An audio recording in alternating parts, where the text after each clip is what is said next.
The morning sky was painted in a pale gray as the church bells tolled softly in the distance.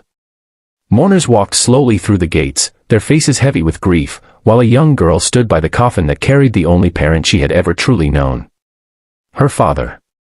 He was the light in her life, the only one who told her bedtime stories, the one who wiped away her tears, and the one who promised that no matter what happened, she would never be alone. But life has a way of shattering promises, and that day, as the final shovels of earth fell upon his resting place, little Emily's world came crashing down in silence.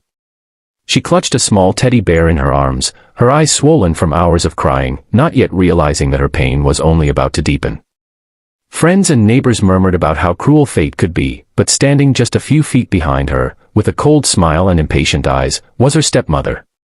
Dressed in black, she looked every bit the grieving widow, but inside her heart, grief was replaced by something far darker, resentment. She had never wanted Emily, never accepted her as part of her new life. And now, with the father gone, there was nothing left to restrain her. By the time the funeral ended, Emily's teddy bear was wet with tears, and her stepmother's words cut through the air like shards of ice: "You don't belong here anymore. If you believe in kindness, in second chances, and in the power of compassion that can save a soul when all hope seems lost, please take a moment to like, comment, share, and subscribe to Kindness Corner. Your support helps us bring stories of hope and humanity to more people around the world." The day stretched on, the sun piercing through the clouds as mourners left one by one. Emily, dressed in a plain cream dress that looked oversized on her fragile body, was dragged back to the large house where she had once known comfort. The house no longer felt like home. Her stepmother wasted no time. Clothes were yanked from her drawers, stuffed carelessly into an old suitcase, and tossed onto the driveway as though Emily was nothing more than baggage. The little girl's voice cracked as she begged, "Please, Mommy, forgive me," though she had done nothing wrong. She thought maybe if she said those words, her stepmother would change her heart. But instead, a bucket of cold water was poured over her head, drenching her small frame, her tears now mixing with the icy droplets running down her cheeks. Passers-by whispered but did not intervene, afraid of getting involved. A man across the street shook his head sadly but hurried away, as if the sight was too heavy to bear. Emily's stepmother smirked and slammed the door shut, leaving the little girl kneeling on the ground, clutching her teddy bear, her suitcase spilled open beside her. The sun was bright overhead, the world alive with birdsong and summer warmth, yet for Emily, it felt like the coldest day she had ever known. Just when the world seemed to have abandoned her, a black car pulled up at the edge of the driveway. The door opened, and out stepped a man in a sharp suit, tall and commanding, yet with eyes softened by something more powerful than wealth, empathy. His name was Alexander, a millionaire businessman known to the town only by reputation, but for Emily, he would soon become something far more than just a name.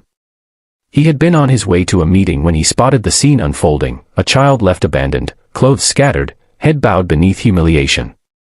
Something inside him broke at that sight, a memory of his own childhood flashing back, of nights spent alone after his mother passed, and the sting of rejection from those who were supposed to care. Without thinking twice, he ran toward her. Emily lifted her head as footsteps approached. For a brief moment, she thought it might be her father, alive again, coming to rescue her. But it was Alexander. He knelt down beside her, ignoring the fact that his expensive suit was getting soaked from the puddle of water around her. He placed a hand gently on her shoulder, and in a voice firm yet filled with compassion, he said, "This ends here. No one will ever treat you like this again." The words hung in the air like a promise carved into stone. Her stepmother, hearing the commotion, rushed outside, her face red with anger. She barked insults at Alexander, calling Emily a burden, insisting she wanted nothing to do with her. But Alexander did not flinch. He looked her in the eye and declared, "If you can abandon her after her father's funeral, then you don't deserve to be called a mother. I will take her. From this day forward, she is no longer unwanted." The crowd that had gathered gasped, whispers spreading through the air. The cruel stepmother froze, realizing she could not fight a man like Alexander, not just because of his wealth, but because of the authority and strength in his words. With a huff, she turned back inside, slamming the door once more. For Emily, the slam didn't mean rejection anymore. It meant freedom. Alexander lifted her suitcase, carefully picked up the teddy bear that had fallen to the ground, and held Emily's trembling hand. For the first time since the funeral, she felt a flicker of warmth in her chest. The two of them walked toward the car, away from the house that had turned into a prison of cruelty. The days that followed were not easy. Emily struggled with nightmares, waking up in tears, afraid she would be abandoned again. Alexander stayed patient. He hired tutors, gave her the best clothes, but more importantly, he gave her time, attention, and love. He would sit beside her when she was afraid, read her stories at night, and remind her every day that she was wanted. Slowly, her laughter returned, her eyes began to shine again, and the child who once wept on the driveway learned to smile without fear. The town that had once looked away began to notice. They whispered not about cruelty anymore, but about compassion.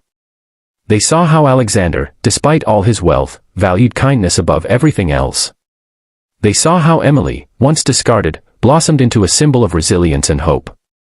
Months later, on a bright afternoon, Emily placed flowers on her father's grave. She whispered softly, telling him not to worry, that she was safe now. Alexander stood a few steps behind, giving her space but ready to catch her if she faltered. That moment, the sunlight broke through the clouds, illuminating them both. And though her father was gone, Emily finally felt she had found a new home, not in a house, but in the heart of someone who truly cared. If this story touched your heart, please don't forget to like, share, comment, and subscribe to Kindness Corner.